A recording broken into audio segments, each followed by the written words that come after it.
Rahman ya Rahman.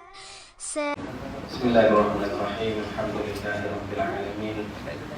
Wassalatu wassalamu ala asyrafil anbiya'i wal mursalin sayyidina wa habibina wa syafi'ina wa qadira Muhammadin asyrafil mursalin wa ala alihi wa sahbihi wa tabi'in wa tabi'in lahum bi ihsan ila yaumiddin. Nawaina ta'alluma wa ta'lim wa tadhakkura wal naf'a wal intifa'a wal ifada wal istifada wa hatta ala tamassuki bi kitabillah wa sunnati rasulih wa da'a ila al-huda wa dalalata min khair ibtigha'a wajhillah wa mardatihi wa thawabihi wa qurbihi subhanahu wa ta'ala. Allahumma inna na'udzu bika min ilmin la yanfa' wa min qalbin la yakhsha' wa min nafsin la tashba' wa min du'a'in la yustajabu laha. Alhamdulillah, pertama sekali kita mengucapkan kesyukuran kita kepada Allah Subhanahu wa ta'ala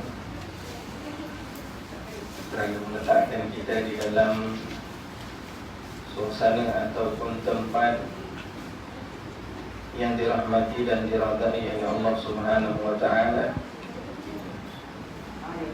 Kata Nabi sallallahu alaihi wasallam, "Ad-dunya mal'unun wa ma fiha mal'unun illa dzikrullah wa ma walahu wa 'aliman wa muta'alliman."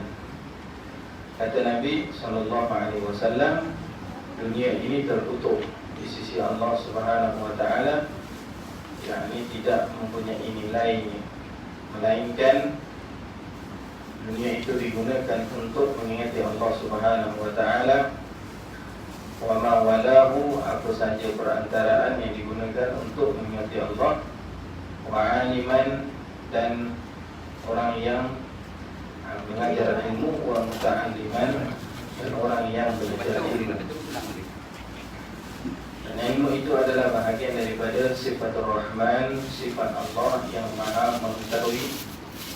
Dan daripada secebis ilmu yang diberikan kepada kita untuk kita mengetahui akan ilmu mengenal dan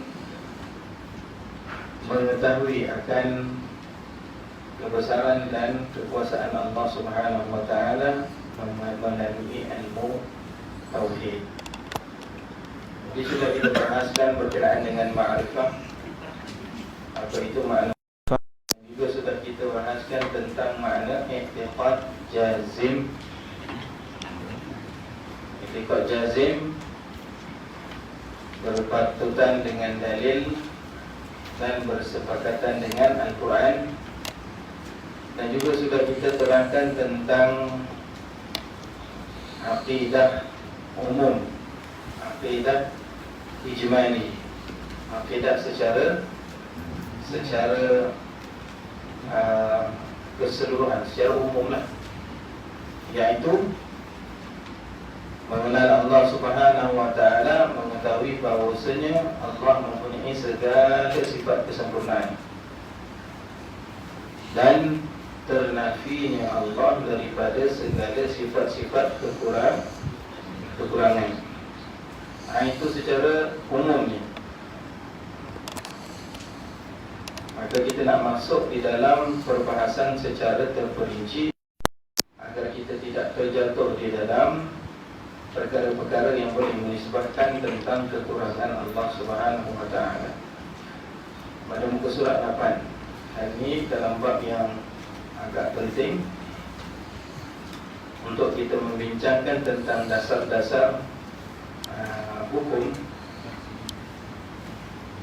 Dan dengan itu dapat kita mengetahui cara untuk membezakan di antara hukum-hukum. Surat 8.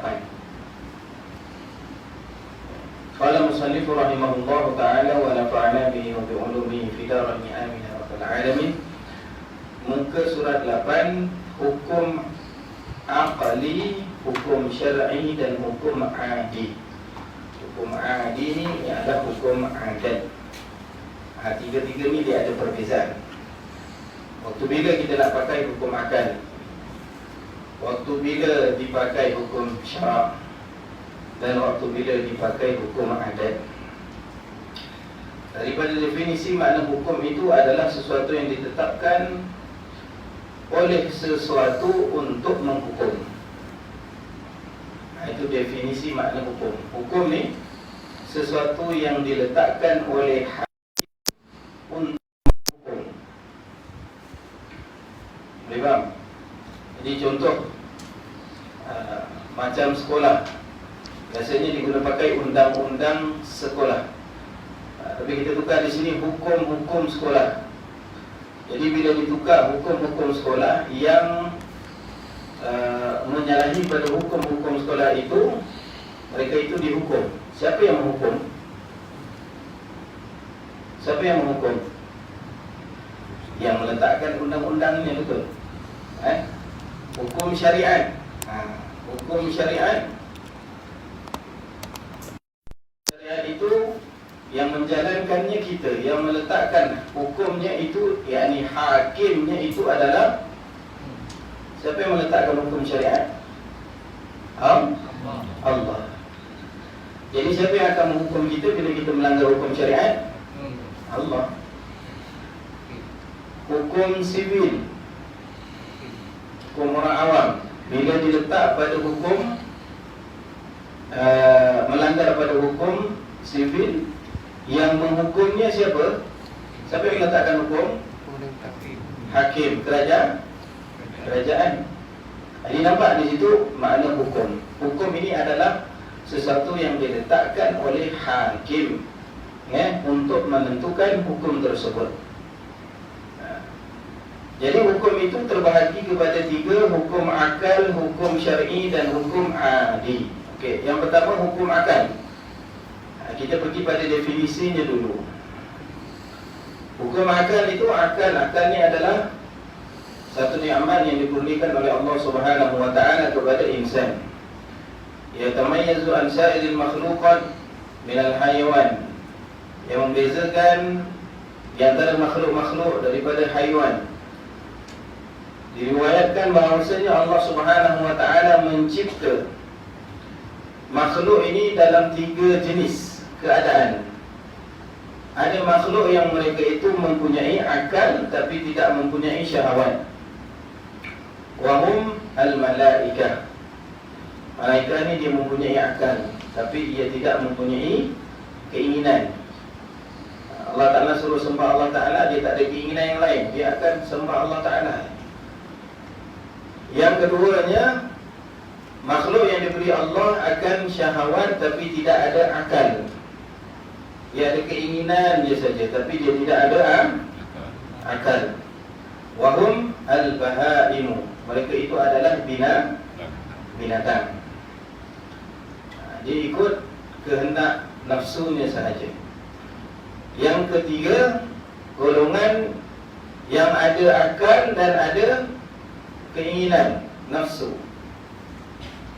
Mereka itu adalah manusia. Maka dengan sebab itu, apabila seorang itu menggunakan akalnya untuk melakukan ketaatan, mereka itu lebih mulia daripada malaikat. Orang mukmin yang buat taat itu dengan malaikat siapa lagi mulia?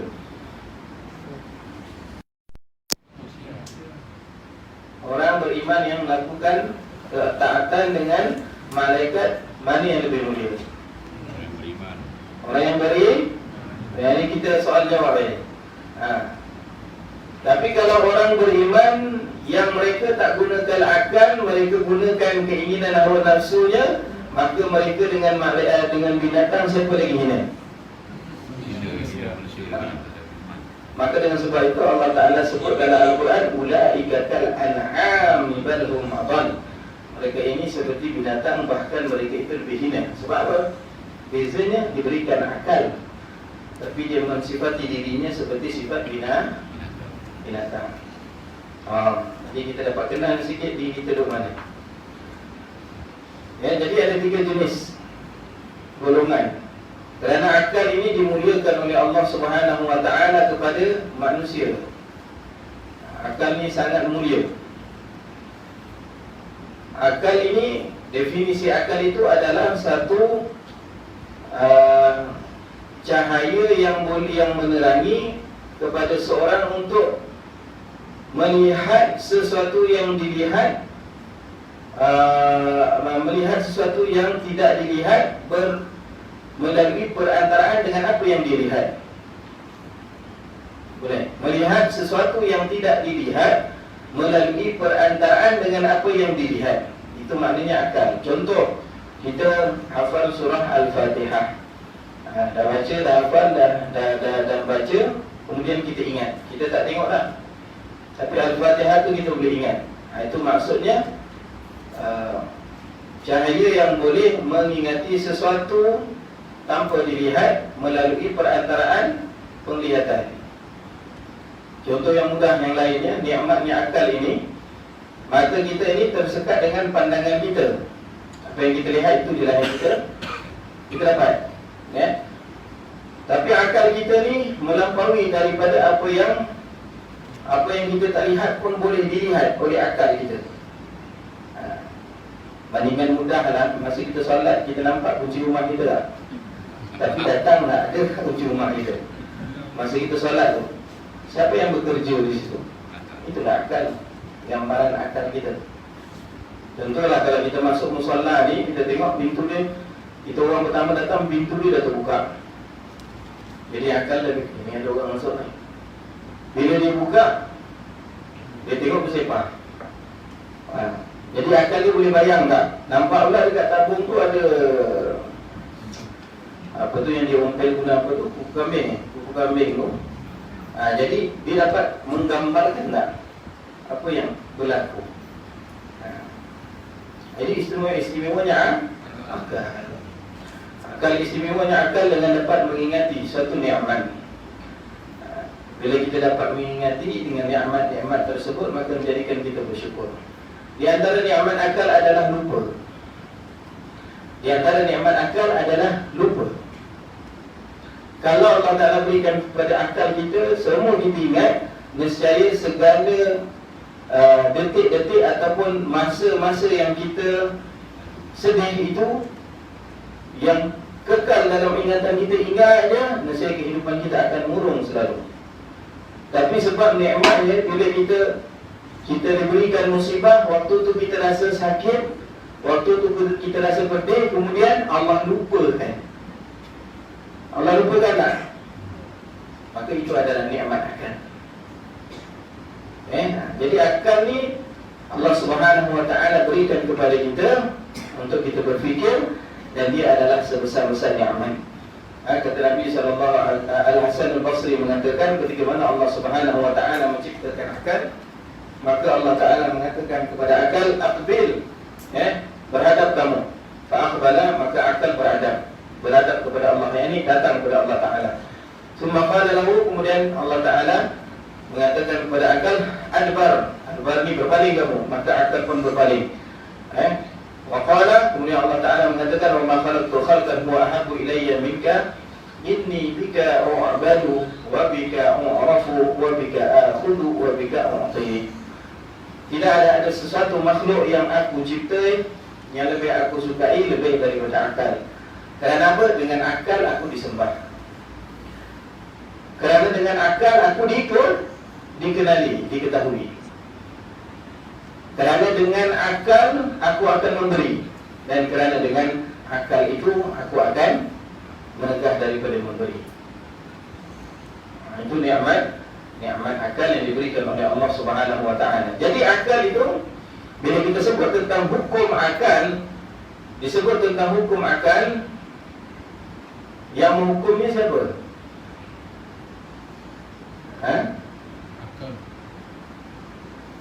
Akal, kalau makna hukum tu sesuatu yang diletakkan oleh penghukum, oleh hakim. Hukum ni adalah satu yang diletakkan oleh hakim. Jadi akal ni, siapa hakimnya akal? Hakimnya akal. Siapa hakimnya akal? Manusia lah. Orang yang berakal, dia akan menjadi hakim kepada akal. Kemudian akal ini dia akan terpecah kepada tiga pemikiran saja dalam bentuk pemikiran akal ini.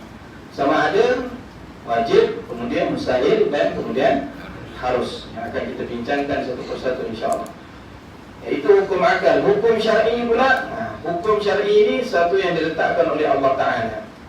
Bagi orang yang melanggarnya hukum syar'i ini, maka dia itu mendapat balasan daripada Allah.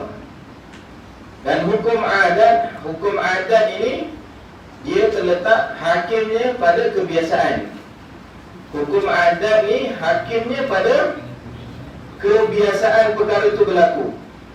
Adatnya orang yang makan itu kenyang, kan? Itu bentuk kebiasaan berlaku, makan kenyang. Tapi ada waktu yang makan tak kenyang, kena pula tengah hujan lebat, hujan kan, makan macam biasa juga, tapi rasa lapar lagi lah. Jadi dia keluar daripada hukum adat. Jadi adat ini, yang hakim kepada hukum adat ni apa dia? Kebiasaan, benda yang berulang-ulang. Itu hakim bagi adat, hukum adat. Okey, dan sebagaimana lagi dari makan ibarat, dari makna ibarat Suhaimi. Adapun makrifah Allah Ta'ala dan makrifah sekalian Rasul terhenti atas pengetahuan tiga perkara yang terkandung di dalam hukum akli. Kalau perbahasan dalam ilmu tauhid ini lebih kepada hukum akal. Hukum akal. Allah Subhanahu Wa Ta'ala mengajarkan kepada para anbiya untuk mengenali makrifah kepada Allah Ta'ala melalui hukum akal terlebih dahulu, bukannya dalil. Ketika mana Nabi Ibrahim ni dia nak mencari ma'rifatullah, mengenal Allah. Dia duduk, dia berfikir. Hukum akal ni perlu berfikir. Falamma janna 'alaihi al-lailu ra'a kawkaban qala hadha rabbi falamma afala qala la uhibbul afilin. Bila datang di waktu malam, dia nampak ada bulan. Oh, dia kata ini mungkin Tuhan aku, sebab dia besar. Falamma afala qala la uhibbul afilin. Dia tengok bila dah siang dia, maka cahayanya semakin kurang, aku tak suka benda hilang. Falamma ra'a asy-syamsa bazighatan qala hadha rabbi hadha akbar. Tengok siang pula, tengok ada matahari. Matahari ni lebih besar daripada bulan, dan cahaya dia lebih bersinar sehingga tak mampu untuk melihat matahari ni. Cahaya dia lebih kuat. Bulan boleh tengok lagi tak? Kalau bulan penuh tu pun masih boleh kita lihat. Tapi matahari siang tu kita tak mampu nak tengok, betul? Jadi hari hadha rabbi hadha akbar. Ini lebih besar. Falamma afalat qala la uhibbul afilin. Kemudian bila matahari tenggelam, kata la uhibbul afilin, aku tak suka benda yang hilang. Kemudian disebutkan inni wajjahtu wajhiya lilladzi fatara as-samawati wal arda hanifan wa ma ana minal musyrikin. Maka bahawasanya aku menghadapkan diri aku kepada Tuhan yang mencipta langit dan bumi dan sekalian yang ada di langit dan di bumi, dan aku adalah orang-orang yang menyerah diri kepada Tuhan yang menciptakan langit dan bumi. Maknanya Islam ni adalah istislam, penyerahan diri kita kepada Allah. Dalam ayat yang lain juga Allah Subhanahu Wa Ta'ala menggunakan hukum akal. Akalnya Nabi Ibrahim juga. Sebab itu Nabi Ibrahim ni di antara Nabi yang pandai dalam berhujjah, dalam berjidal. Tawan hujah ni Nabi Ibrahim orang yang pandai. Panjanglah ceritanya, ada yang digantungkan kapak dekat tu. Dia kata itu kot yang penuh. Nak beritahu bahawa sebenarnya berhala tu tak boleh bergerak. Jadi diorang terpatah dengan hujah ni. Macam mana boleh? Tuhan aku pun tak boleh bergerak. Macam mana dia yang bunuh? Dalam mereka bunuh Nabi Ibrahim sebab mereka sombong, bukan sebab Nabi Ibrahim kalah hujah.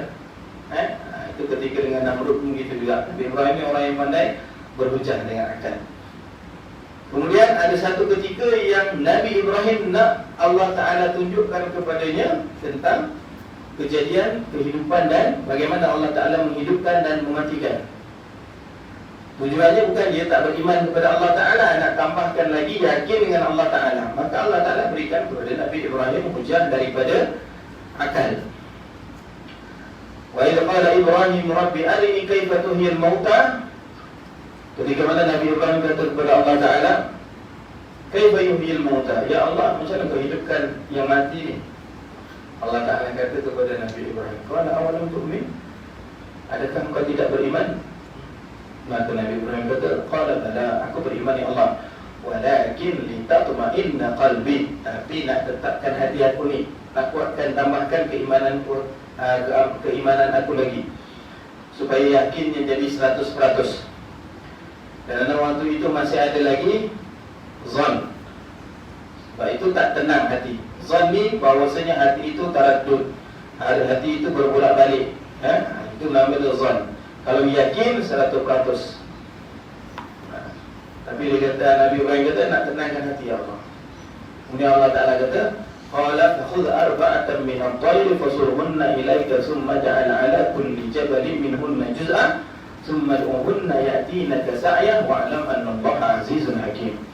Allah Ta'ala kata, okey, ambil 4 burung, bunuh, cincang, campurkan semua burung itu, kemudian dibahagikan 4, letak di tiap atas bukit. Dalam keadaan dah hancur ni, dah dicincang-cincang ni, dah dicampur-campur, bulunya semua dah bercampur, kemudian letak, bahagikan 4 dan letak setiap penjuru bukit-bukit. Nabi Ibrahim buat, ada makrifah ni dengan akal. Maka bila dibahagikan 4, summa umurna ya'tinaka sa'ya. Allah Ta'ala kata, okey, sekarang panggil burung 4 tu. Maka bila dipanggil, Allah Ta'ala datangkan balik 4 itu dalam keadaan dia mencari juzuk di antara burung masing-masing, lalu berjantung, kemudian datang kepada Nabi Ibrahim. Ini jadi daripada situ Allah Ta'ala mengajar Nabi Ibrahim menggunakan dalil akal. Jadi bila kita dapat menggunakan dalil akal kita yang sempurna, maka semakin kuatlah tauhid kita dengan Allah, makrifat kita dengan Allah Ta'ala, walaupun tanpa ada dalil naqli sekalipun. Tapi dalil naqli itu dibawa datang untuk memuafakatkan dalil akal kita dengan dalil naqal. Dalil akal dengan dalil syariah itu nak bagi seimbang. Bila seimbang, barulah ma'rifat al-jazam, ma'rifat yang pasti, yang teguh. Okey, jadi itu hukum akal yang Allah Ta'ala berikan kepada kita. Akal ini memang digunakan untuk mengenal Allah Subhanahu wa Ta'ala. Dan akal itu terbahagi kepada 3, wajib, mustahil dan harus. Maka dari kerana itu wajib diketahui akan 3 perkara ini didahulukan sebelum menyebut sifat 20 itu. Kita nak masuk pada sifat 20 ni. Sifat 20 ni semua akan berlegal dalam hukum akal, dan kemudian dimuafakatkan dengan hukum nakal, yakni hukum syariat. Lagi teguh, lagi kejap, lagi kuat. Tapi dia punya asasnya, dasarnya dalam ilmu tauhid ni adalah hukum akal. Jadi hukum akal ni, akal kita ni, dia tak lari daripada 3 perkara. Sama ada kita katakan, oh, benda ni mesti berlaku, kan? Itu dipanggil wajib akal. Yang kedua, benda ni tak mungkin berlaku, itu dipanggil mustahil, mustahil akal. Yang ketiga ni, boleh jadi ya kot, boleh jadi tak kot, itu dipanggil harus akal. Akal kita ni dalam 3 keadaan je, betul tak? Cuba kita cek sama ada wajib benda tu berlaku, tak mungkinlah berlaku, boleh jadi berlaku, boleh jadi tak berlaku. 3 ni je. Akal kita ni, dia duduk pada 3 keadaan ni je. Jadi bila kita sebut tentang hukum akal, sebelum menyebut sifat 20, wajib kita tahu. Sebab kita nak meletakkan akal kita ini pada kesempurnaan Allah Subhanahu wa Ta'ala. Bila dibahaskan sifat 20, wujudnya Allah. Wujudnya Allah bagaimana wujudnya Allah Ta'ala wujud. Jadi akal kita boleh berfikir dengan dengan sesuatu yang kita dapat lihat ataupun yang terjadi dalam kehidupan kita. Wujud macam kita lah wujud. Allah Ta'ala wujud macam kita lah. Jadi kita mudah salah faham, menyamakan Allah dengan makhluk. Macam mana kita nak faham wujudnya Allah? Dengan akal kita. Macam mana kita nak faham kehendak, kudrat Allah? Allah Ta'ala melihat. Sekarang ini yang kita terbatas pada ilmu kita, melihat macam kita melihat lah. Betul? Tapi macam mana kita nak bahaskan melihat Allah Ta'ala, yang Allah Ta'ala ni berselisih, bersalahan dengan benda yang baru. Jadi dia akan mudah hukum akal. Jadi kita faham hukum akal di mana hukum syariat, di mana hukum adat, maka itu lebih mudah untuk kita menguasai dasar ilmu tauhid. Menguasai dasar ilmu tauhid. Dan kemudian ditambahi lagi di sini sebutan hukum syar'i dan hukum adi. Hukum syar'i ini adalah hukum yang ditetapkan oleh Allah. Hukum yang ditetapkan oleh Allah. Dan hukum adi, hukum adat ini adalah hukum yang ditetapkan kerana berulang-ulang ataupun benda yang mujarrab. Benda yang mujarrab. Hukum adat. Yang menetapkan hukum adat apa? Keadaan yang berulang-ulang dan mujarrab. Benda tu, mujarrab ni maknanya apa? Benda yang dicuba dan ianya berhasil. Keberkesanan pada benda yang berulang-ulang itu dipanggil hukum adat. Kami 9 ni banyak hukum adat. Siapa yang letakkan hukum adat tu? Bila kita faham dasar-dasar perbahasan kita, baru kita dapat cari asal-usul hukum adat. Dan terkadang kita perlu kaji hukum adat yang dulu tu, yang dibawa sampai sekarang tu, mungkin ada tersalahannya. Dan terkadang mungkin ada betulnya, tetapi perbahasannya yang luput daripada ingatan kita ataupun pada zaman kita. Contoh yang mudah lah. Contoh yang mudah, orang tutur kita kata hukum adat ni, hukum adat ni, orang tutur kata jangan main senja-senja dekat ampaian. Nanti ada hantu senja. Sebenarnya dia nak bagi tahu kat kita apa dia? Nanti tersangkut leher, nanti susah. Jadi dia bila minum, adatnya Negeri Sembilan ni, kalau ayah punya cawan tu jangan orang lain minum lah. Dia seorang. Anak-anak tak boleh sentuh cawan ayah. Itu contohlah hukum adat. Sebab apa? Mujarrab dengan cara macam tu dapat ajak anak ini menghormati kedua ibu bapa. Jangan kita cepat sangat hukum ni sesat, khurafat ni, tak. Kita kena tahu definisi ataupun sumber dia, asal dia tu daripada mana. Kaji kita, bukan yang kita nak meletakkan itu pada satu benda i'tiqad. Jadi akhir-akhir ni ramai orang semua benda yang berkenaan dengan adat ni semua dia kata khurafat. Kita cari dulu sebab apa dia meletakkan hukum adat tu. Asal dengan ilmu, baru kita dapat tahu. Okey? Jadi hukum adat ni yang meletakkannya, orang yang meletakkan adat tersebut. Jadi hukum adat, kalau adat Negeri Sembilan ni kena rujuk nama Negeri Sembilan. Ni kalau ni hukum adat ni secara umum, hukum adat yang mujarrab, api membakar.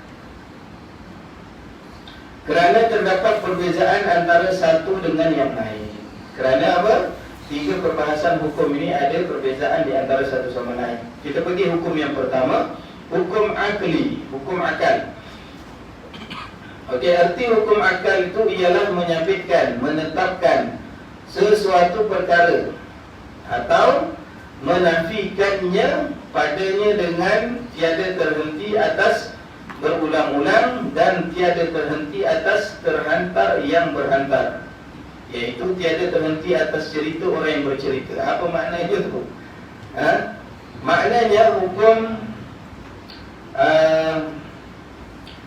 hukum akal akal ini suatu perkara yang ditetapkan. Ini satu benda yang dah tetap ni, tak payah berulang-ulang ataupun tanpa berubah-ubah pada hukumnya. Itu satu. Yang kedua, menafikannya. Yang ketiga, tanpa berulang-ulang pada sebutannya itu, anda kata sesuatu itu yang dah ditetapkan, tak perlu ulang-ulang, tak perlu diubah-ubah. Dia tidak berubah-ubah. Ini diulang-ulang pada sebutan, diubah-ubah pada sebutan, sekejap macam ni, sekejap macam ni. Tak. Hukum akal ni dia terbagi kepada tiga. Satu yang tetap, satu tetap pada adanya, yang kedua tetap pada nafinya, yang ketiga sama ada ataupun tiada. Faham?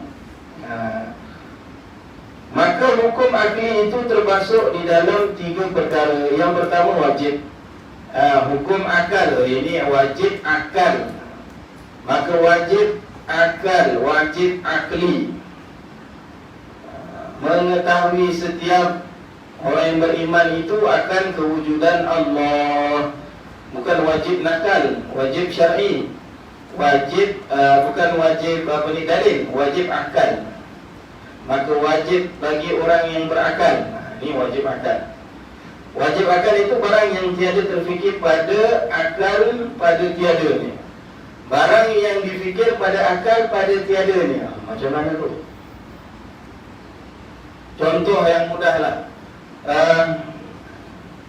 Barang yang wajib ada ni ma la yatasawwaru fi aqlihi, ma yatasawwaru fi aqlihi wujudi.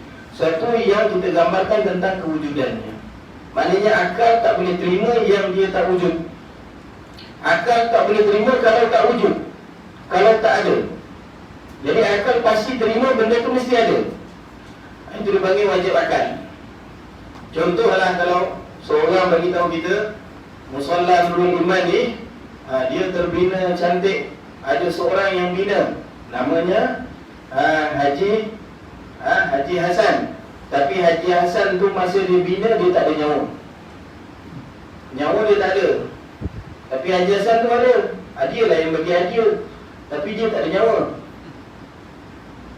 Apa kita kata? Tak logik lah. Wajib pada akal yang membina ni pasti orang yang bernyawa. Betul? Yang kedua contohnya, wajib pada akal ini, wajib pada akal ini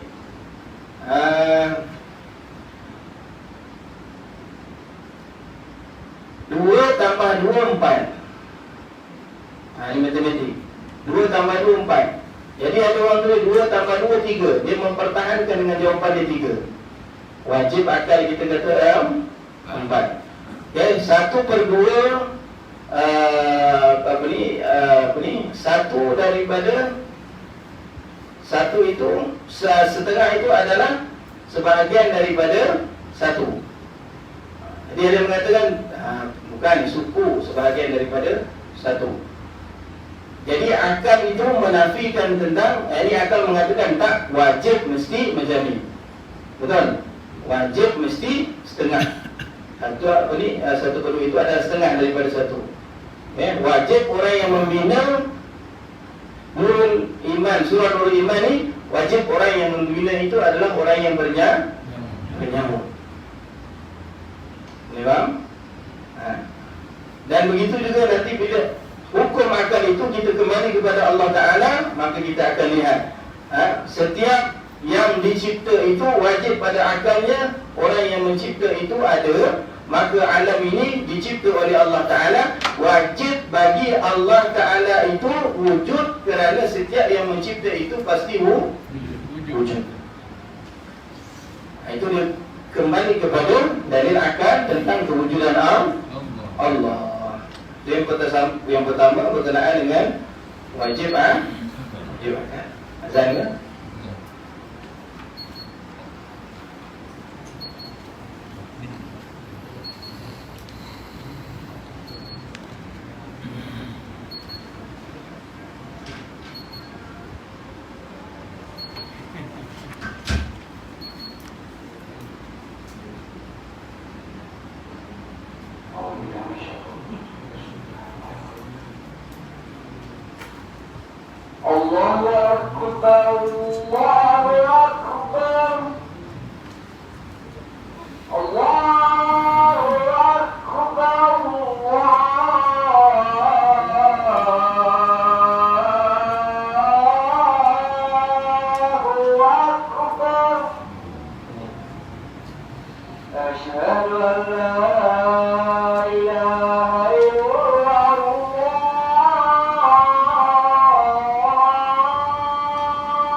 Alhamdulillah.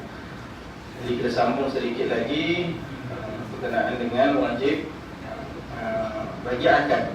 Wajib bagi akal ni barang yang tidak terfikir pada akal pada tiadanya. Jadi boleh faham Wajib akal. Wajib akal ni kalau tengok kereta bergerak mesti ada orang yang bawa kereta. Wajib akal ni kalau rumah tu tertegak ni, rumah tu dah siap mesti ada tukang rumah. Itu wajib akal. Mustahil lawan bagi wajib. Yang kedua ni mustahil, iaitu barang yang tiada terfikir pada akal pada adanya. Barang yang tidak tiada terfikir pada akal pada adanya. Ini mustahil benda tu ada. Itu dipanggil mustahil bagi akal. Mustahil bagi pokok yang bergerak itu ada diamnya sekali.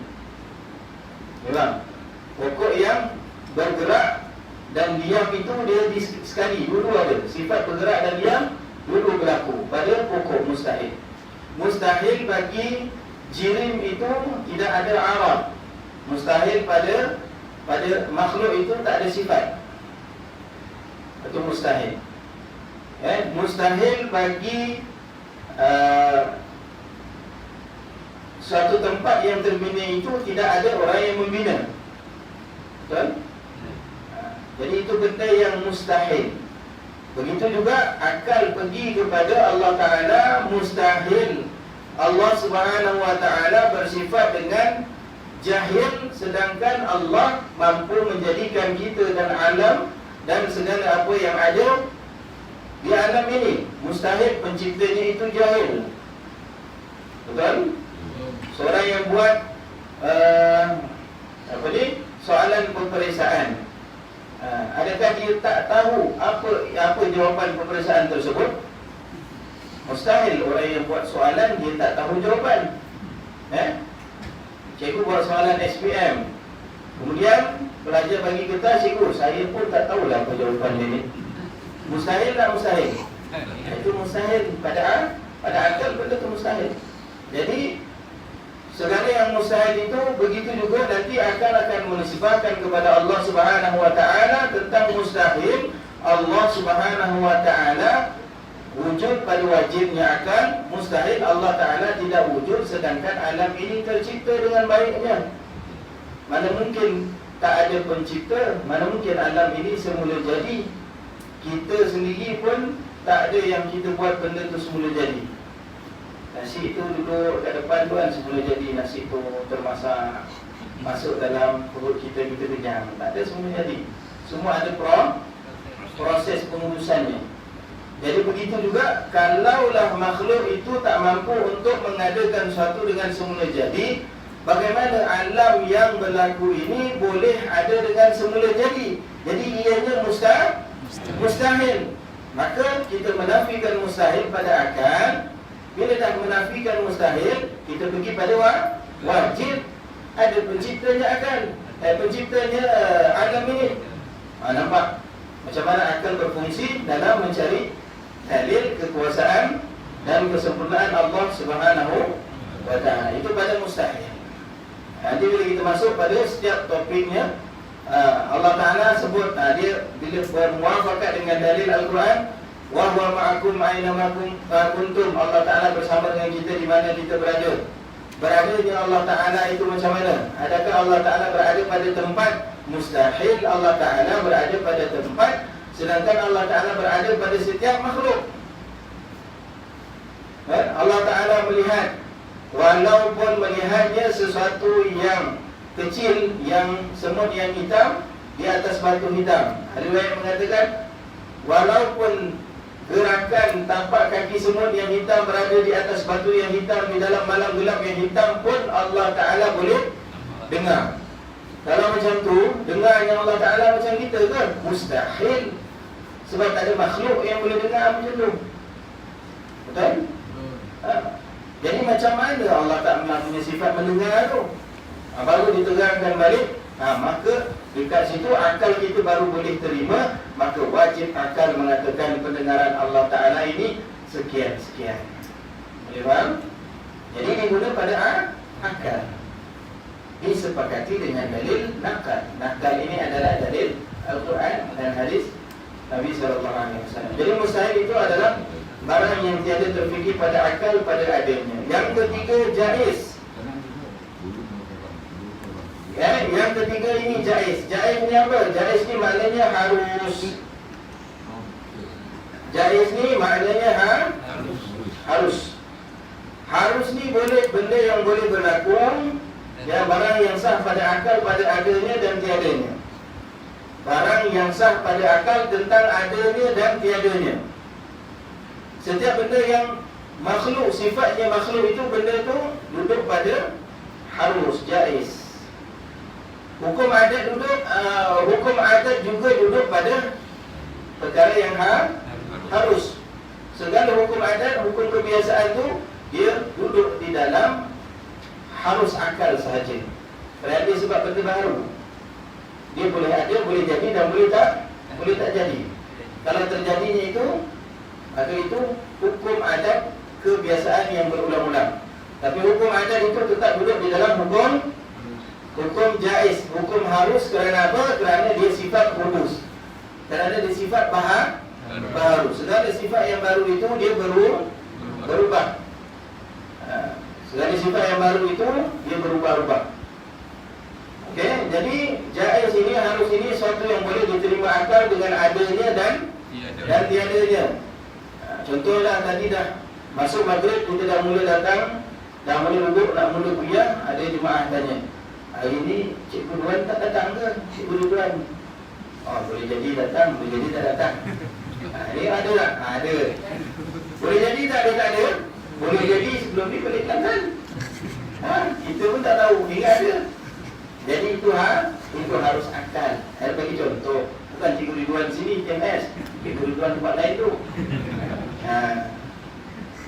Contoh. Jadi itu dikata harus akal. Harus ni benda yang boleh ada, boleh tak? Boleh tak ada.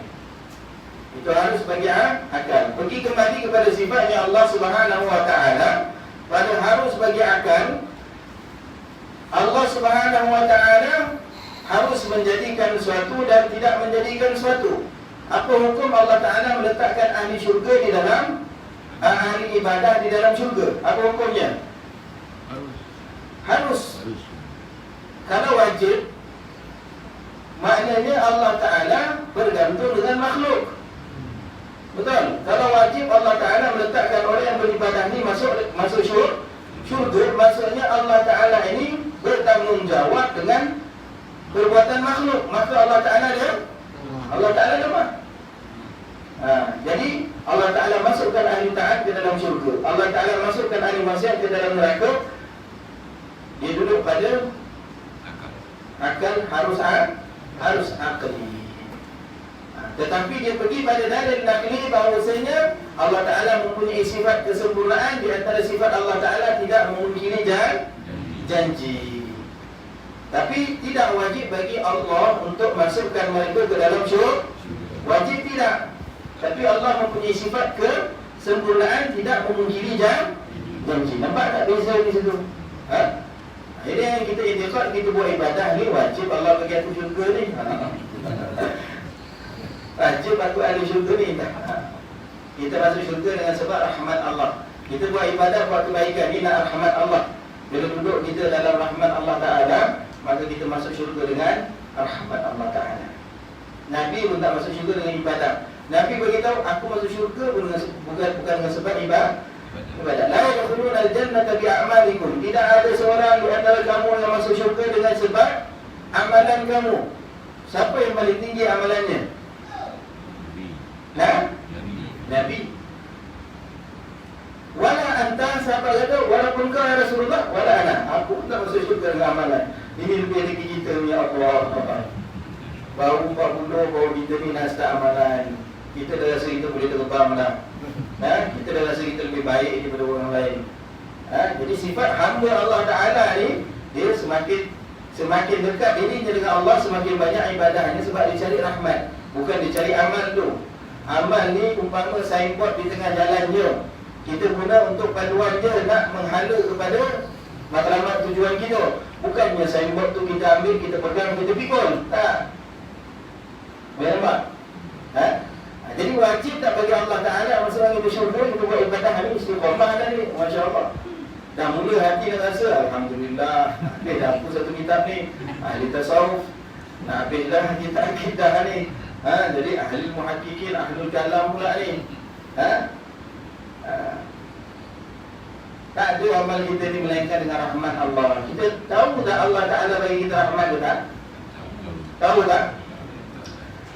Katanya Habib Abdul Rahman, Habib Umar Muhdar, kalau Allah aku tahu satu amalan aku diterima oleh Allah Ta'ala, nescaya aku buat kenduri sekampung. Kerana satu amalan diterima oleh Allah Subhanahu Wa Ta'ala itu lebih besar daripada dunia dan sisi dunia. Tapi kita tahu tak? Jadi itu duduk pada harus akal Allah Ta'ala. Kerana Allah Ta'ala tak wajib pada perbuatan hamba, tapi Allah mempunyai sifat kesempurnaan, tidak memungkiri janji. Di situ kita nak membezakan. Daripada akal Allah tak wajib masukkan kita, tapi daripada akal wajib sifat kesempurnaan Allah Ta'ala itu tidak memungkiri janji. Boleh? Jadi bila betul tempat yang kita letak, maka baru kita dapat beza. Wajib, mustahil, harus pada akal. Tambah sikit lagi boleh insyaAllah. Kemudian hukum syar'i, ini kerana bukan perbahasan kita dalam kitab Sifat 20 pada hukum syar'i. Jadi kita nak memberitahu tentang pembahagian hukum syara' saja. Bila disebut saja hukum syar'i itu adalah bererti perintahan Allah Ta'ala ke atas sekalian orang yang mukallaf atas sesuatu perbuatan. Yakni hukum syar'i. Syarak ni adalah sesuatu yang telah ditetapkan oleh Allah. Hukumnya ditaklifkan kepada orang yang beriman. Mukallaf itu siapa? 4 syaratnya. Yang pertama, Islam. Yang kedua, berakal. Yang ketiga, baligh. Yang keempat, sampai dakwah. Dah kita bahaskan mana mukallaf. Bagi memberatkan perintah atas menentukan sebab atau syarat atau mani'. Mani' ni tegahan. Maka hukum syar'i itu terbahagi kepada 7 bahagian. Hukum syarak ni dia ada 7 bahagian. Bila orang sebut wajib tu dia ada terpecah. Wajib apa? Wajib akal ke wajib syarak? Nampak? Ke wajib adat? Ada beza tak? Ada. Zaman sekarang ni orang suka sebut bila Nabi tak buat je ni, hukum ni apa ni? Ini bid'ah. Bid'ah tu hukum tak? Bid'ah tu adakah hukum? Kita tengok ada tak disebut bid'ah dalam hukum syarak. Okey, kita tengok. Yang pertama wajib. Hukum syarak ni, bila wajib syarak itu maknanya apa? Maknanya sesuatu yang mayusabu ala fi'lihi wa yu'aqibu ala tarkihi. Sesuatu yang mendapat pahala apabila dikerjakannya dan mendapat dosa jika ditinggalkannya. Sesuatu yang mendapat pahala. Bila buat dapat pahala, bila tinggal dapat dosa. Orang yang tak solat hukumnya apa hukum solat? Hukum solat adalah wajib. Wajib akal ke wajib syar'i? Wajib syar'i. Bila disebut wajib syar'i itu maknanya orang buat dapat pahala, tinggal dapat siksa. Yang kedua sunat. Sunat itu di dalam hukum syar'i, makna sunat itu adalah sesuatu yang mendapat pahala jika dikerjakan dan tiada mendapat dosa jika ditinggalkan. Ma yusabu ala fi'alihi wa la yu'aqibu ala tarkihi. Sesuatu yang diberi pahala dengan melaksanakannya dan tidak berdosa bagi mereka yang tidak melaksanakannya. Okey. Ini daripada istilah. Tapi salik ini adalah orang yang berjalan menuju kepada Allah Ta'ala. Makna sunnah itu adalah sesuatu yang diberi pahala bagi yang melakukannya dan menjadi kurang dirinya apabila meninggalkannya. Bukan dikata tak dapat pahala. Sebab ahli salik, orang yang berjalan kepada Allah Ta'ala ni, pahala ni adalah tujuan untuk mencari rahmat Allah Ta'ala. Jadi perkara-perkara sunat itu dia buat sebab dapat pahala. Satu perkara sunat ni juga menaikkan darajat seorang itu di sisi Allah Ta'ala. Buat benda sunat ini menambahkan mahabbah kita kepada Allah Ta'ala. Buat benda sunat ini menambahkan cinta kita kepada Rasulullah. Buat benda sunat ini menjadi tampungan kepada segala benda fardu yang cacat dalam amalan fardu kita. Banyak kelebihan. Buat benda sunat ini mendapat cinta Allah Subhanahu Wa Ta'ala. Semua yang saya sebutkan berkenaan dengan kelebihan sunnah itu semua disebutkan oleh Nabi dan disebutkan oleh Allah Subhanahu Wa Ta'ala. Jadi daripada definisi syariatnya, sunnah ini buat dapat pahala, tinggal tak berdosa. Tapi orang yang berjalan kepada Allah Ta'ala, macam mana ta'rifnya? Buat dapat pahala, tinggal rugi. Tinggal rugilah. Sebab tujuan orang berjalan kepada Allah nak cari pahala, nak buka tirai pintu rahmat Allah. Kalau dia faham definisi sunat, buat dapat pahala, tak buat tak apa. Jadi dia punya perjalanan tu tak betul lah. Matlamat dia tu tak betul lah. Jadi orang yang salik, dia faham makna sunnah itu buat dapat pahala, tak buat rugi. Itu makna sunnah. Yang ketiga haram.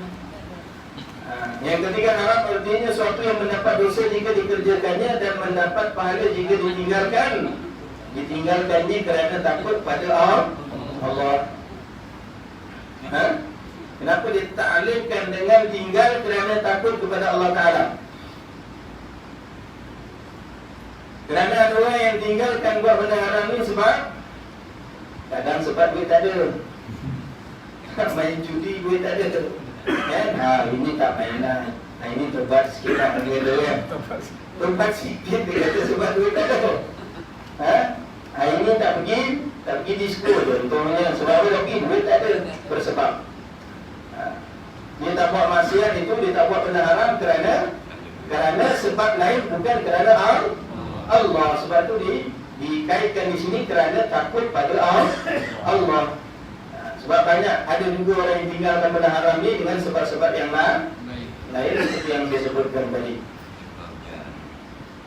Tak main dah nombor, tak main dah serang nombor. Sebab apa? Sebab PGP kedai tutup.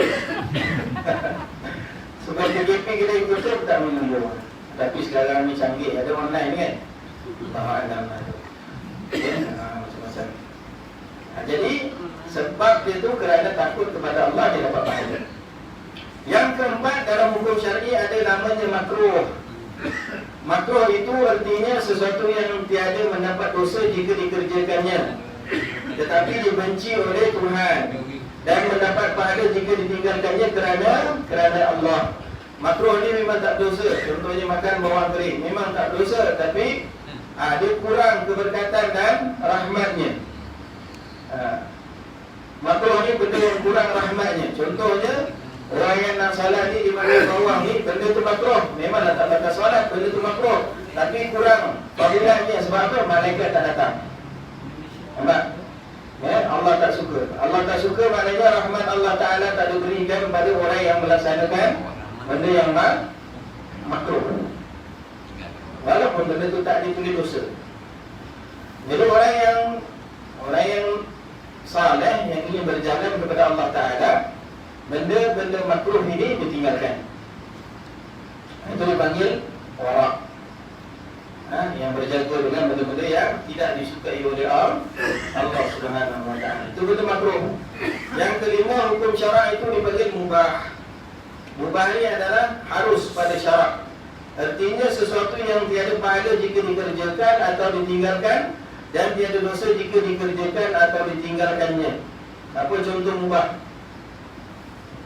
Makan banyak tak bagi pahala pun. Tinggal makan banyak pun tak bagi pahala.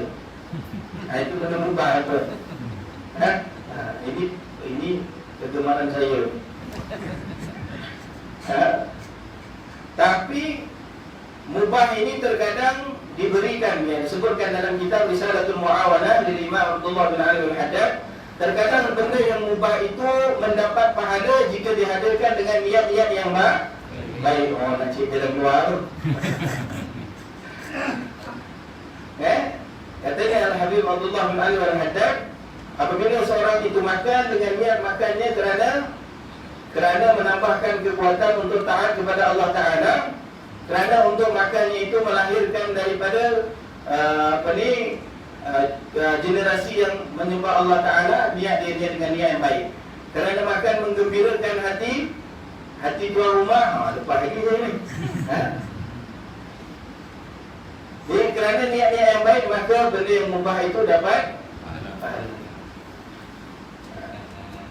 Benda yang mubah dapat pahala. Jadi ilmu tu penting kan. Ilmu tu beri jalan keluar kepada kita. Tapi kalau hanya cari jalan keluar saja, benda lain tak beramal pun tak ada juga. Okay. Jadi benda yang mubah ini benda yang harus tak diberi pahala dan tidak berdosa, tetapi apabila dihadirkan dengan niat-niat yang baik, maka ianya diberi pahala. Contoh macam kita pergi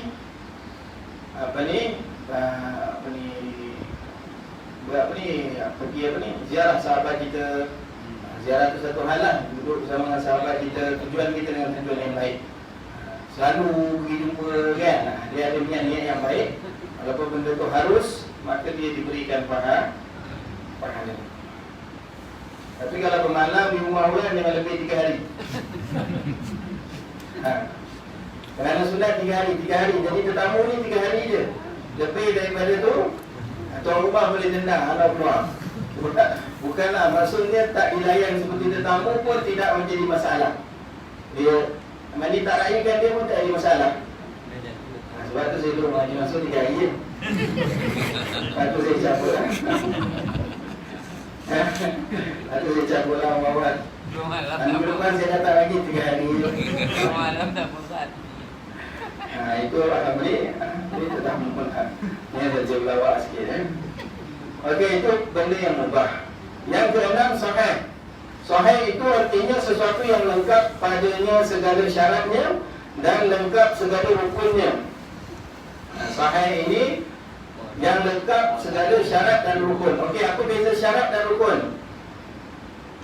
Apa beza syarat dan rukun? Okey, syarat ini ia terletak di luar sebelum ibadah dan rukun ini dia terletak di dalam ibadah. Jadi sempurna syarat, sempurna rukun, maka amalan itu sahih. Syarat itu sesuatu yang terletak sebelum ibadah dan rukun itu sesuatu yang diletak di dalam ibadah. Contoh solat Jumaat, syarat sah solat Jumaat mesti 40 orang yang muktamadnya. Yang tak muktamadnya boleh kurang daripada mengikut keadaan lah. Kalau macam sekarang dalam Covid ni, dia ada lebih 15 pendapat berkenaan dengan bilangan solat Jumaat. Tetapi perlu kita pegang yang muktamad, melainkan ada benda yang masyaqqah, maka keluarlah fatwa-fatwa 7 orang, 8 orang tu semua kan. Benda tu tak ada masalah, boleh. Tapi yang menyedihkannya bila apa yang dikeluar tu, semua yang dikeluar tu kita mengikut bukan daripada orang Islam. Itu yang kita sedih tu. Kepala kita yang buat menetapkan hukum tu sebab kita ikut daripada orang yang bukan Islam. Itu yang menyedihkan. Cara hukum tu betul boleh nak buat hukum orang, tak ada masalah.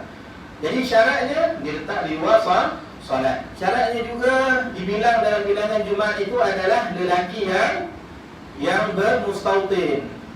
Itu syarat tu mesti kena sebelum daripada solat Jumaat lagi. Betul?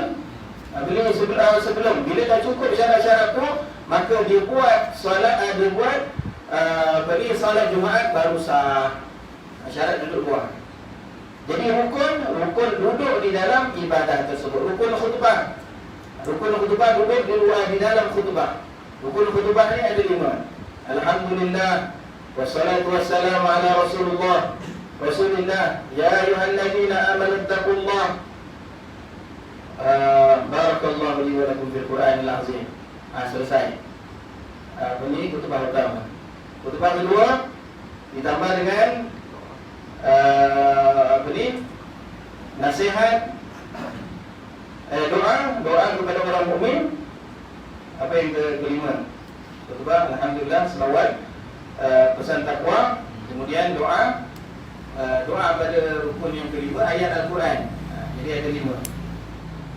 Jadi kalau orang tu berkhutbah, alhamdulillah wassalatu wassalamu ala Rasulillah ya ayyuhalladzina amanu taqullah haqqa tuqatih wa la tamutunna illa wa antum muslimun. Barakallahu li wa lakum fil Qur'anil azim.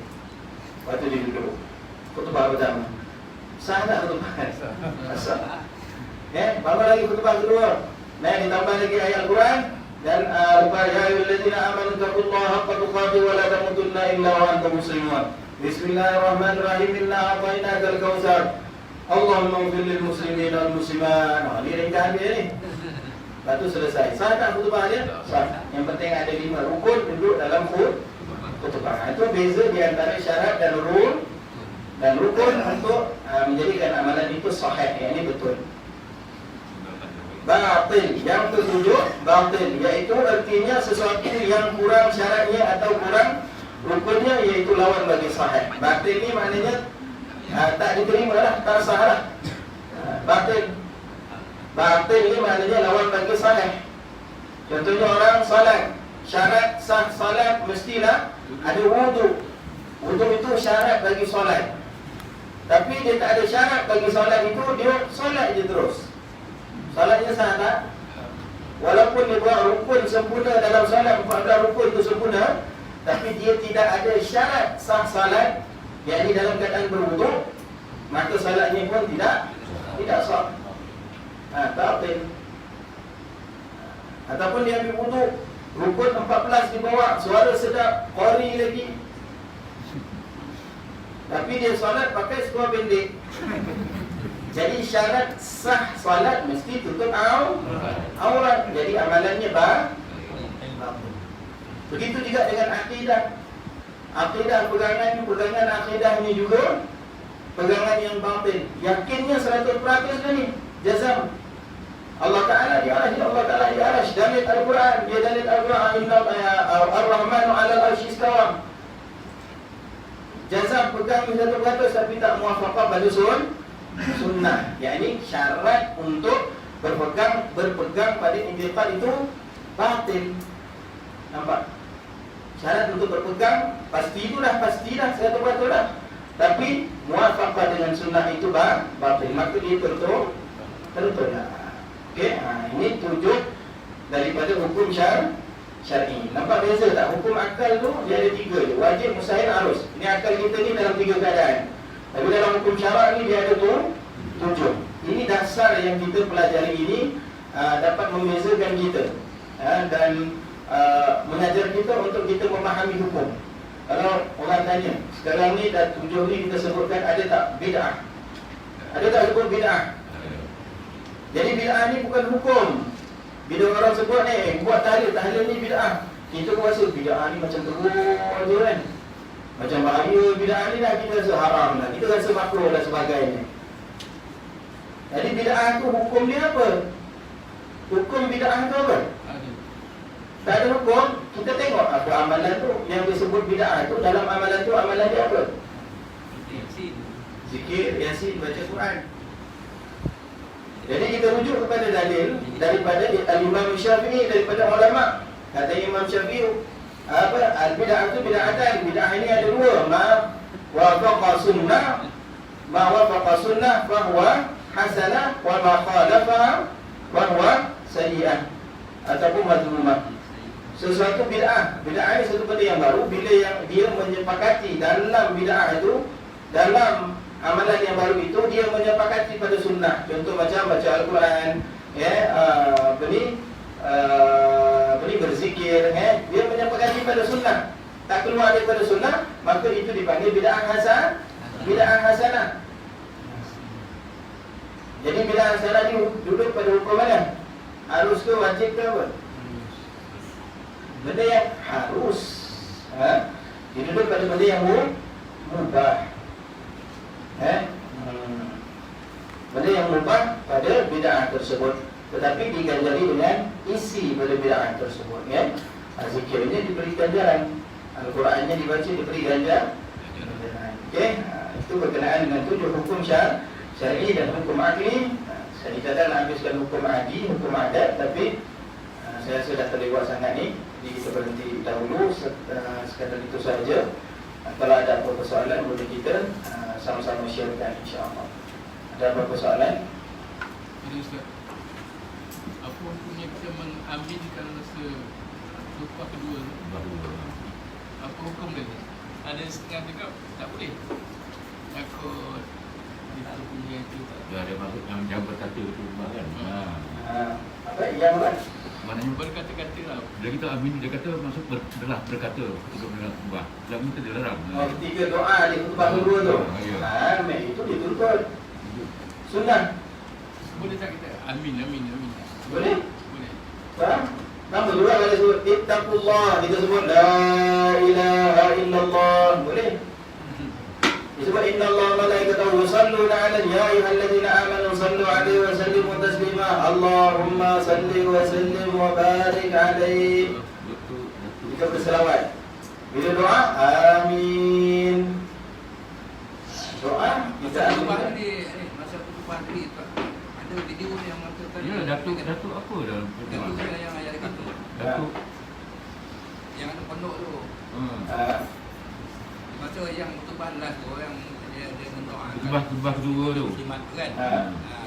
Tapi saya tanya dia waktu tu kata jangan amin dan buat dalam hati je lah. Dalam hati je. Dalam hati tu boleh tak ada. Tapi ada sampai dia letak tu kecil tangan.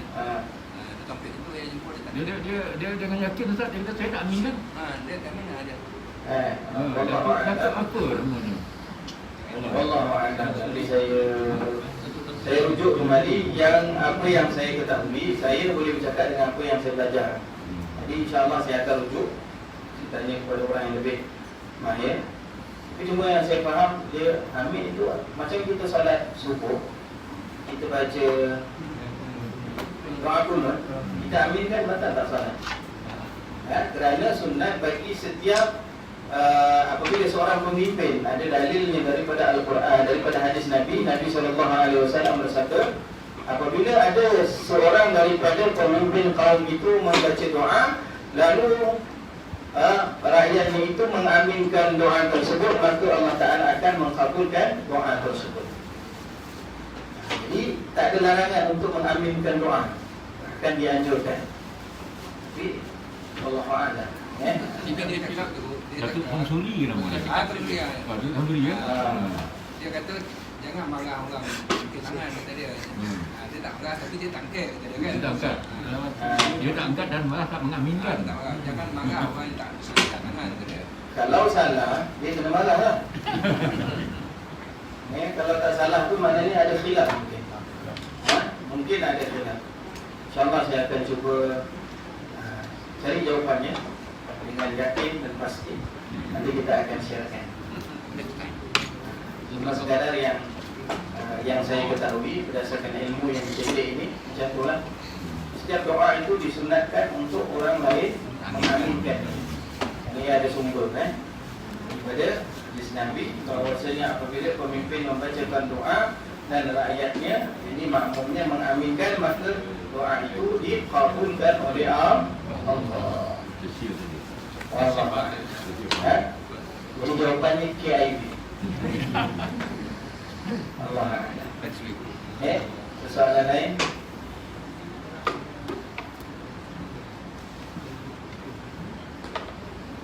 أعوذ بالله من الشيطان الرجيم بسم الله الرحمن الرحيم اللهم إنا نعوذ بك من علم لا ينفع ومن قلب لا يخشع ومن نفس لا تشبع ومن دعاء لا يستجاب لها وصلى الله على سيدنا محمد وعلى آله وصحبه وسلم والحمد لله رب العالمين والله أعلم.